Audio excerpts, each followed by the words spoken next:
All right, let's just dive right into this explainer.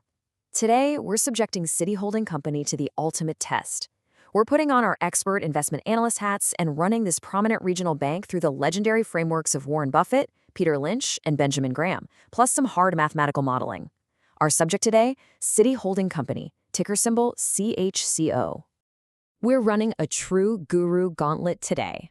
First, a quick CHCO company snapshot. Then we'll view it through the Warren Buffett lens, the Peter Lynch lens, and the Benjamin Graham lens.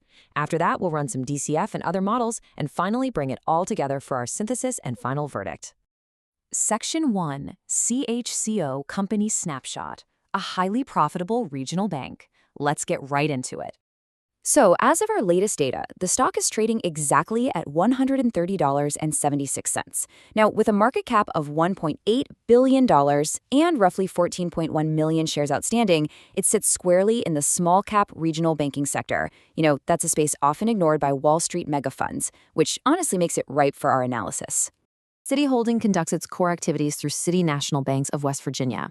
They drive revenue the old-fashioned way. Think traditional banking, trust, and investment management across 90-plus branches spanning West Virginia, Kentucky, Virginia, and Ohio. Their lifeblood? Really sticky customer deposits that fund their commercial and consumer loans. Behind those physical branches is a rock-solid corporate entity. They consistently deliver regulatory capital ratios way above the standard well-capitalized thresholds.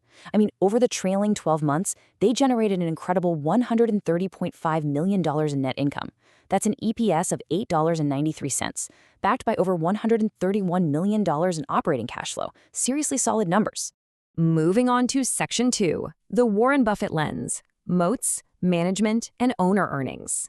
The absolute most crucial starting point here is figuring out if Citi Holding actually has an economic moat. In the regional banking world, a moat usually comes down to sticky, low-cost customer deposits and hyper-efficient capital allocation, especially in rural and small community markets where you just don't see as much fierce competition from the megabanks. And looking at the criteria, they absolutely crush Buffett's qualitative metrics. He demands a high return on equity, right? Well, Citi Holding delivers a massive return on average tangible common equity, ROATCE, exceeding 20%. That is huge. Debt is highly manageable, and management has clearly proven their shareholder focus through really prudent stock repurchases. Now, for owner earnings, a metric Buffett absolutely loves, their strong operating cash flow of $131 million serves as a fantastic proxy here. This is a very high-quality business that easily passes his checklist. Really, the only remaining hurdle for Buffett would be the price. Okay, Section 3, the Peter Lynch lens, stalwarts in the PEG ratio. Lynch famously said, "Know what you own and know why you own it." He loves what he calls a stalwart, a reliable, moderately growing, well-established company that offers some real downside protection during recessions. Given Citi Holding's long history, consistent profitability, and steady regional presence, it fits the stalwart category perfectly. You buy these for a reliable 10 to 12% annual return and safety, not for crazy hypergrowth. The fundamental valuation metrics look incredibly solid for a stalwart. They trade at a moderate price-to-earnings ratio of 14.2, and while their PEG ratio, PE divided by growth, might not reflect some high-flying tech stock, it's perfectly reasonable for a steady bank. But, and this is a big but, Lynch would absolutely flag recent insider activity as a point of friction here. Insiders recently bought just 558 shares, but sold nearly 13,000. Digging right into the SEC Form 4 filings, the CEO himself recently trimmed his position, selling 1,858 shares at around $124. Now, let's be fair. Lynch would also note the CEO still retains over 48,000 shares. So, actually, scratch the panic. It's just a trim, not a mass exodus. For Lynch, this makes the stock a classic hold. It's fairly priced, but it's definitely lacking that aggressive insider buying he really loves to see. Section 4, the Benjamin Graham lens, the strict margin of safety.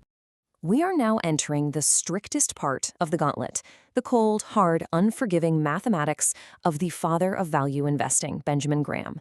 He looks at the balance sheet without any emotion. While Citi Holding passes almost all of his defensive investor checklist, stuff like adequate size, earning stability, a fantastic 37-year dividend history, and a moderate PE ratio below 15, it completely trips up on the price-to-book ratio. Graham wants a PB of less than 1.5, and CHCO is currently trading way up at 2.3 times book value. Let's apply his famous intrinsic value formula, the square root of 22.5 times earnings per share times book value per share. We can map this out exactly. Taking the EPS of $8.93 and a book value per share of $56.85, we uncover an intrinsic value of $106.87. So with a current price hovering near $131, the stock completely lacks Graham's required margin of safety. No way around it, he would slam the door on this one at today's prices. All right, let's move to Section 5, DCF and Other Models, Finding Fair Value with Math. Let's step away from historical baselines and jump into future projections. As an expert analyst, you know that because traditional free cash flow is virtually impossible to calculate accurately for a bank, mostly because debt is their raw material, not just a financing mechanism, we have to make an explicit adjustment here. We substitute the standard DCF with the dividend discount model, or DDM, to find fair value based on the actual cash returned directly to shareholders. And the dividend discount model works so perfectly here, mostly because of CHCO's incredible 37-year dividend history. Over the last few years, they've consistently hiked their payouts by around 10% annually. That brings the current projected annual payout to $3.48 per share. Not too shabby. Assuming this near-term dividend growth of roughly 10% eventually fades to a perpetual terminal growth rate of 2.5%, we can run a sensitivity table. If we demand an 8% return, our cost of equity, our fair value hovers right around $125. But if we want a 9% required return, fair value drops to $105.20. So what does this all mean? This math tells us that at $130.76, the stock is currently priced for perfection, hovering right at or even slightly above fair value. Finally, Section 6, Synthesis and Final Verdict, Bringing it all together. Okay, time to bring it all together. Comparing all our models side by side really reveals a split decision.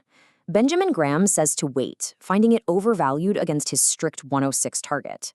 Our dividend discount model suggests it's fairly valued around 125, making it a hold. There, Lynch sees a great stalwart but cautions a hold because of the insider selling. However, Warren Buffett might just be willing to pay the current premium because the underlying business quality, with its elite ROTCE, is simply fantastic. The big takeaway here is that you're essentially paying a fair price for a wonderful business with exceptional capital efficiency, but you definitely aren't getting a deep discount. The strengths are undeniable. We're talking elite profitability and a multi-decade commitment to rewarding shareholders with consistent dividends. But the risks? They're clearly visible in that valuation premium and the recent lack of insider buying. So, blending all the insights from our Guru Gauntlet, our final verdict at the current price of $130.76 is a solid hold.